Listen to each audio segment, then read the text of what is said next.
بسم اللہ الرحمن الرحیم۔ السلام علیکم۔ آپ دیکھ رہے ہیں یوٹیوب چینل عام سی باتیں۔ تحریک لبیک پر ظلم کرنے والے خود ایکسپوز ہو گئے ہیں۔ شیخ رشید، اب تمہاری طاقت کہاں گئی ہے؟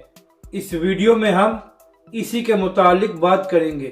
ناظرین کرام، جب تحریک لبیک پاکستان اور علامہ سعد حسین رضوی نے یہ اعلان کیا کہ حکومت اور عمران خان صاحب اپنے معاہدے سے پیچھے ہٹ گئے ہیں، تو اس لیے اب تحریک لبیک پاکستان کا یہ قانونی حق ہے کہ وہ پرامن لانگ مارچ کریں اور دھرنا دیں۔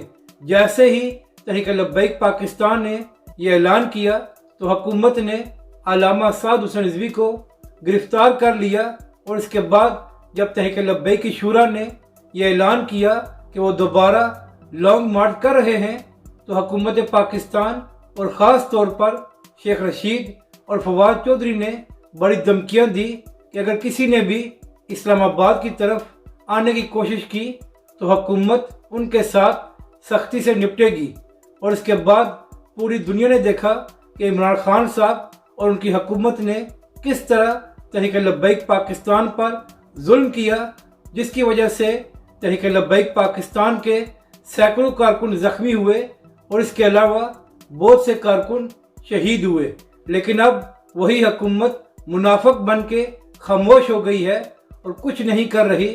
جب مولانا فضل الرحمان نے اسلام آباد کی طرف مارچ کیا ہے اور ان کے ساتھ ان کی تنظیم انصار الاسلام کے لوگ بھی موجود تھے اور وہ سب ڈنڈا بردار تھے، مگر اس کے باوجود حکومت نے کوئی کارروائی نہیں کی۔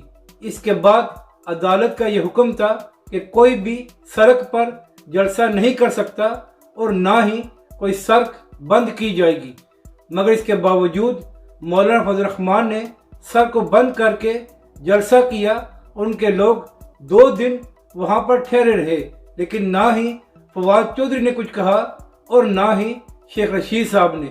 تو شیخ رشید سے میرا یہ سوال ہے کہ کیا آپ لوگوں کا ظلم صرف تحریک لبیک پاکستان کے لیے تھا کیونکہ وہ ناموس رسالت کی بات کر رہے تھے، اور دوسری جانب مولانا فضل الرحمان نے وہی کام کیا، لیکن آپ کی ہمت نہیں ہوئی کہ آپ ان کے خلاف کوئی ایکشن لے سکیں؟ مگر اللہ کی قدرت دیکھیں کہ جن لوگوں نے ظلم کیا ان کی اپنی حکومت تو خطرے میں ہے، اور آج کبھی ایک در پر جاتے ہیں اور کبھی دوسرے پر کہ ہماری حکومت کو بچا لے، اور جن پر ظلم کیا گیا یعنی کہ تحریک لبیک پاکستان اور علامہ سعد حسین رضوی، وہ پہلے سے زیادہ اپنا کام کر رہے ہیں اور پاکستانی عوام بھی پہلے سے زیادہ ان کا ساتھ دے رہی ہے۔ اپنی رائے کا ضرور اظہار کریں کہ آپ کو یہ ویڈیو کیسی لگی، اور ہمارے اس چینل کو بھی سبسکرائب کریں۔